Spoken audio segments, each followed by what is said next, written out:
की जायदाद में बेटियों का हक है।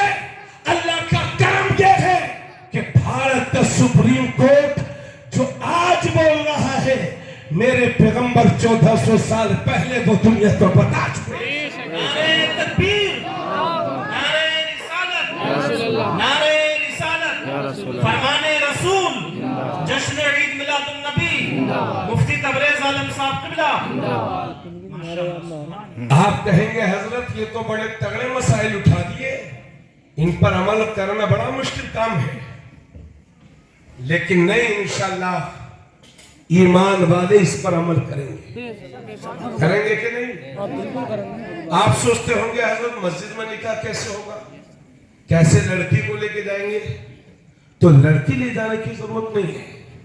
जैसे आप घर से इजाजत ले लेते हैं और शादी हाल में निकाह होता है, इसी तरह से इजाजत लेकर आए और मस्जिद में निकाह करें। इसलिए इस रिवाज को डालो कि आपकी शादियां, आपके निकाह मस्जिद में हो और जलसे कम ही होते अपने इलाके में। हमने बिहार, बंगाल, उड़ीसा, झारखंड में बहुत जलसे किए, लाखों लाख रुपया खर्च करते हैं। अगर ईमानदारी के साथ जुमे की तकरीरें होने लगे तो जुमे की तकरीरों से जितना सुधार कौम में आएगा, जलसों से शायद उतना सुधार नहीं आ पाएगा। इसलिए जुमे के दिन वक्त से पहुंचो, और अगर आपके आलिम दीन कोई आसपास आए हुए हैं तो उन्हें अपने यहां दावत दो और उनकी तकरीरें करवाओ। बात समझ आ रही भाई? तो नबी की मिलाद के मौके पर मेरी बहनों खामोश हो जाओ। नबी की मिलाद के मौके पर सबसे पहले आपको एक काम करना है कि आप फजूल खर्ची से बचो और शादियां सस्ती करने की कोशिश करो। यह मुश्किल जरूर है लेकिन नामुमकिन नहीं है। अगर आप हिम्मत करोगे तो मेरा रब आपकी मदद फरमाएगा। इज्जत पाओगे, इंशाअल्लाह इज्जत पाओगे। जी, हालात बहुत नामुनासिब हैं। आप ये मत देखना कि फला मौलाना ये कर रहे। अगर कोई मौलाना साहब नमाज छोड़ेंगे तो क्या नमाज माफ हो जाएगी? कोई मौलाना साहब गलत काम करेंगे तो क्या वो मौलाना होने के नाते उनका जुर्म माफ है? नहीं है। इस्लाम ने जो सजा आम मुसलमान के लिए रखी है वही एक आलिम के लिए, पढ़े लिखे लोग के लिए रखी है। जी, यह मदरसा नूरुल उलूम जिस तरह से आपका चल रहा था उसी तरह से चलाने की कोशिश करिए। और जरूरी नहीं है कि आप 500 बच्चों को पढ़ाएं, आप 200 बच्चों को पढ़ाएं। आपके यहां 50 ही बच्चे रहे लेकिन उनको माकूल खाना दिया जाए, अच्छा नाश्ता दिया जाए और वो पढ़ें और पढ़ करके अपने अपने गांव चले जाए। बस थोड़ी देर और सुन लीजिए। तो पहली बात तो यह है कि आपको शादियों को सस्ता करना है, और दूसरी बात यह है कि नबी की मिलाद अब आने वाली है।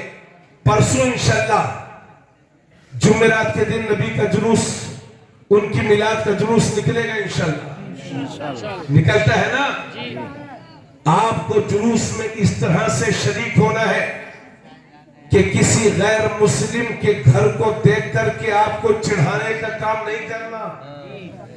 याद रखिए मेरी बात। आप जुलूस में जाएं तो सफेद कपड़े के साथ जाएं। किसी किस्म का तमंचा, हथियार, तलवार या लोहे की कोई ऐसी चीज जो इंसानियत के लिए खतरनाक मानी जाती हो, उससे परहेज करें और जुलूस में दुरूद पढ़ते हुए जाएं। और जब नमाज का वक्त हो जाए तो नमाज पढ़ें और इस तरह से जुलूस में शरीक हो। ये नहीं कि मोटरसाइकिल पर बैठ गए और गैर मुस्लिमों के मोहल्ले से गुजरे तो ची ची और टी टी शुरू दिखाओगे तुम दुनिया को? तुम रहमतुल लिल आलमीन के मानने वाले हो ना? तुम्हारे नबी ने तो दुश्मनों को ताइफ में पत्थर खा के दुश्मनों को दुआएं दिए। जी बेशक सही बात है। इसलिए आप जुलूस में शरीक हो तो इस नियत के साथ नहीं कि देख लो हमारा जुलूस, बल्कि इस सादगी के साथ शरीक हो ताकि दुनिया को मालूम हो जाए कि यात्राएं किसे कहते हैं और नबी का जुलूस किसे कहते हैं। जुमले पर गौर कीजिए, यात्राएं किसे कहते हैं और नबी का जुलूस किसे कहते हैं। और 12 रबीउल अव्वल शरीफ के दिन को अपनी जिंदगी के लिए इनकलाबी बनाइए। आज हमारे बच्चों में 25 से 30% नौजवान शराब और बियर के आदी होते जा रहे हैं। 25-30% मुसलमानों के बच्चे। अल्लाह करे कि आपके यहां ऐसा ना हो, मगर शराबियों की तादाद बढ़ती जा रही है भाइयों, बोलो। इस सिलसिले में एक बात अर्ज कर दूं, नबी फरमाते हैं इज्तनिबुल खम्र फइन्नहा मिफ्ताहु कुल्ली शर। शराब से बचो, क्योंकि शराब हर बुराई के ताले के दरवाजे को हर बुराई के ताले को खोलने वाली चाबी है। ए भाई बेटे बैठ जाओ, इधर देखिए कितने शराबियों को देखा गया है कि जब वो नशे में होते हैं तो अपनी बहन बेटियों पर हाथ डाल बैठते हैं। जी, इसलिए नबी ने फरमाया हर बुराई की जड़ है शराब।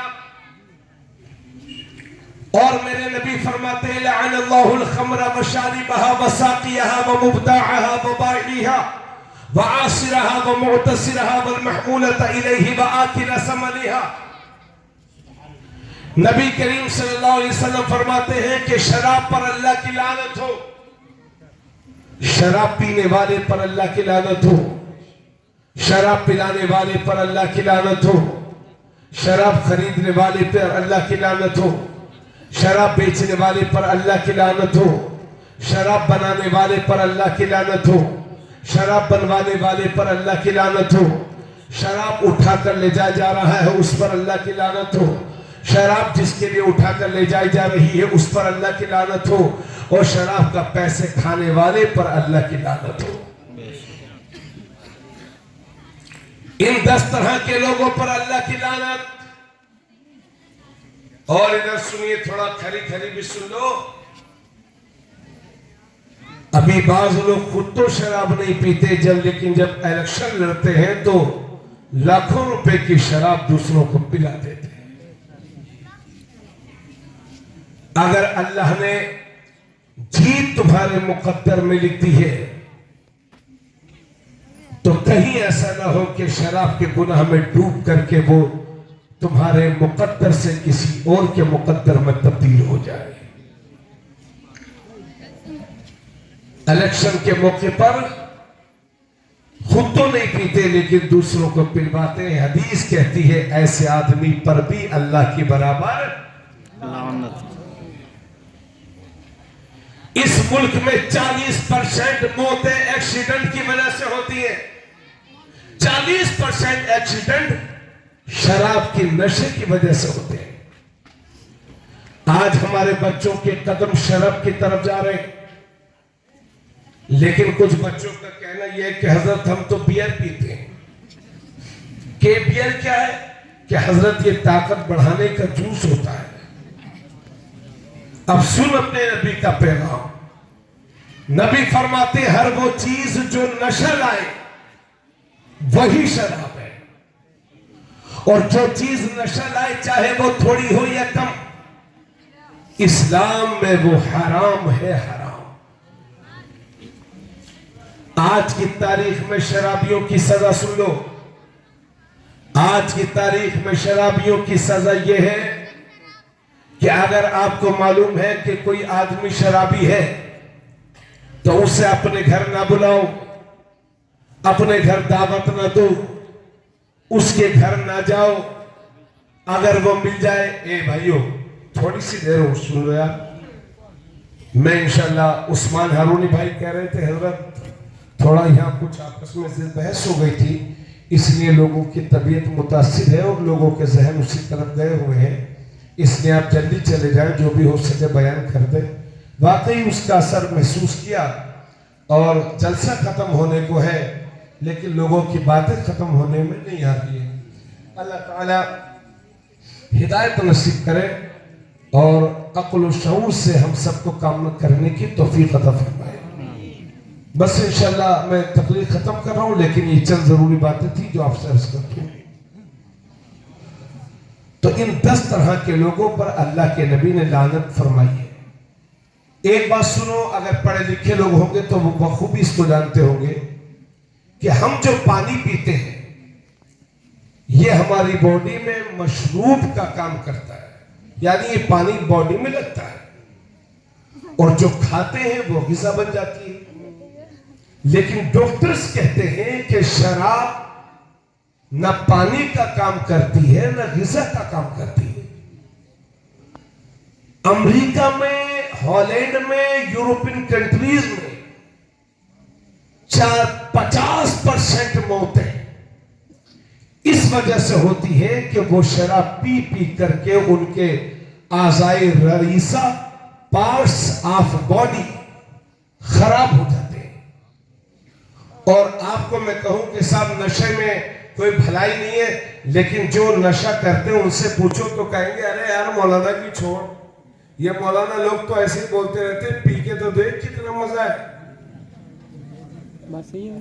ताकत मिलती है। तो किसी ने मुझे बताया या मैंने कहीं पढ़ा कि वाकई शुरू में ताकत मिलती है,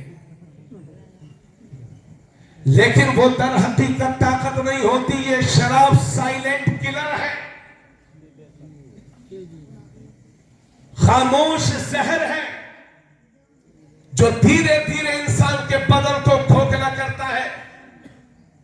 यूरोप के डॉक्टर्स कहते हैं कि वहां 50% मौतें शराब पीने की वजह से होती है, क्योंकि शराब से फेफड़े मुतासिर होते हैं। फेफड़ों में एक बीमारी होती है जिसे आप शॉर्ट में टीबी बोलते हैं, जिससे फेफड़ों से खून बहने लगता है और इंसान बुखार में मुब्तला रहता है और धीरे धीरे वो मौत की आगोश में चला जाता है। दुनिया का यही हाल है।